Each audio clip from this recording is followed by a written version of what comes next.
ಇನ್ನು ಈ ಎಲ್ಲ ಬೆಳವಣಿಗೆಗಳ ನಡುವೆ ರಾಜ್ಯ ಸರ್ಕಾರದ ವಿರುದ್ಧ ಕೇಂದ್ರ ಸಚಿವ ಎಚ್ ಡಿ ಕುಮಾರಸ್ವಾಮಿ ಕಿಡಿಕಾರಿದ್ದಾರೆ.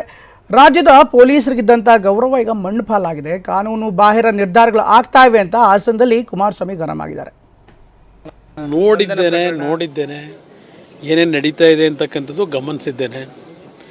ಈ ರಾಜ್ಯದಲ್ಲಿ ಈ ಸರ್ಕಾರ ಬಂದ ನಂತರ ಕರ್ನಾಟಕದಲ್ಲಿ ಒಂದು ರೀತಿಯ ಮುಂದಿನ ದಿನಗಳು ಯಾವ ರೀತಿಯಲ್ಲಿ ರಾಜಕಾರಣ ಹೋಗ್ಬೋದು ಅಂತಕ್ಕಂಥದ್ದಕ್ಕೆ ವೇದಿಕೆಯನ್ನು ಸಿದ್ಧ ಮಾಡ್ತಾ ಇದ್ದಾರೆ ಕಾಂಗ್ರೆಸ್ ಸರ್ಕಾರದಲ್ಲಿ.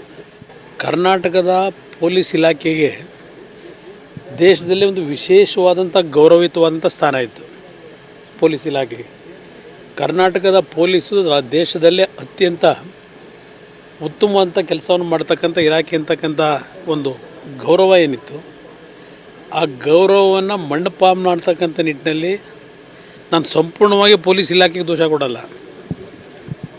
ಇವತ್ತು ಈ ಸರ್ಕಾರದಲ್ಲಿರ್ತಕ್ಕಂಥ ಮಂತ್ರಿಗಳು ಯಾರಿದ್ದಾರೆ, ಕೆಲವು ಪೊಲೀಸ್ ಅಧಿಕಾರಿಗಳನ್ನು ಅವರು ಡೈರೆಕ್ಷನ್ಗಳನ್ನು ಕೊಡೋದ್ರ ಮುಖಾಂತರ ಅವರಿಗೆ ಇವತ್ತು ಕಾನೂನು ಬಾಹಿರವಾದಂಥ ರೀತಿಯ ತೀರ್ಮಾನಗಳು ಆಗ್ತಾ ಇದ್ದಾವೆ. ಉತ್ತರ ಕರ್ನಾಟಕದ ಭಾಗದ ಹಲವಾರು ಸಮಸ್ಯೆಗಳ ಬಗ್ಗೆ ಚರ್ಚೆಗೆ ವಿಶೇಷವಾದ ಅವಕಾಶ ಕೊಡ್ತೀವಿ ಅಂತ ಹೇಳಿ ಡಂಗೂರ ಹೊಡೆದ್ರು.